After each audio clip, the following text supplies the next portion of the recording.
গুগলে চোরের দল লিখে সার্চ করলে সামনে চলে আসছে 2026 বিশ্বকাপের সেমিফাইনালে আর্জেন্টিনা ও ইংল্যান্ডের ম্যাচের তথ্য। কিন্তু কেন এমন হচ্ছে? গুগল কি সত্যি আর্জেন্টিনাকে চোরের দল হিসেবে চিহ্নিত করেছে, নাকি এর পেছনে রয়েছে অন্য কোনো কারণ? পুরো বিষয়টি থাকছে প্রতিবেদনে। চোরের দলে ফুটবল খেলা কবে? গুগলে এমনটাই লিখে সার্চ করলেই অনেক ব্যবহারকারীর সামনে ভেসে উঠছে 2026 ফিফা বিশ্বকাপের সেমিফাইনালে আর্জেন্টিনা ও ইংল্যান্ডের ম্যাচের তথ্য।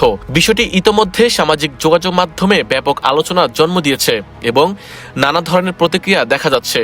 প্রযুক্তি বিশ্লেষকদের মতে এটি গুগলের পক্ষ থেকে কোনো আনুষ্ঠানিক নামকরণ বা স্বীকৃতি নয়, বরং দীর্ঘদিন ধরে সামাজিক যোগাযোগ মাধ্যমে আর্জেন্টিনা দলকে ব্যঙ্গ করে বিপুল সংখ্যক পোস্ট, ভিডিও, মিম ও ক্যাপশনে চোরের দল শব্দ ব্যবহার করা হয়েছে। ফলে গুগলের সার্চ অ্যালগরিদম এই শব্দগুচ্ছের সঙ্গে আর্জেন্টিনা ইংল্যান্ড ম্যাচের সম্পর্ক তৈরি করেছে এবং সেই অনুযায়ী সার্চ ফলাফল প্রদর্শন করছে। এই ট্রোলের পেছনে রয়েছে ফুটবল ইতিহাসের অন্যতম আলোচিত ম্যাচ 1986 সালের 22 জুন মেক্সিকো সিটির অ্যাজটেকা স্টেডিয়ামে অনুষ্ঠিত বিশ্বকাপের কোয়ার্টার ফাইনালে ইংল্যান্ডকে 2-1 গোলে হারিয়েছিল আর্জেন্টিনা। ওই ম্যাচে আর্জেন্টাইন কিংবদন্তি দিয়েগো ম্যারাডোনার বিতর্কিত হ্যান্ড অফ গড গোলটি করেন। বল হাতে স্পর্শ করে জালে পাঠানো সেই গোলটি আজও ফুটবল ইতিহাসের অন্যতম বিতর্কিত মুহূর্ত হিসেবে বিবেচিত হয়।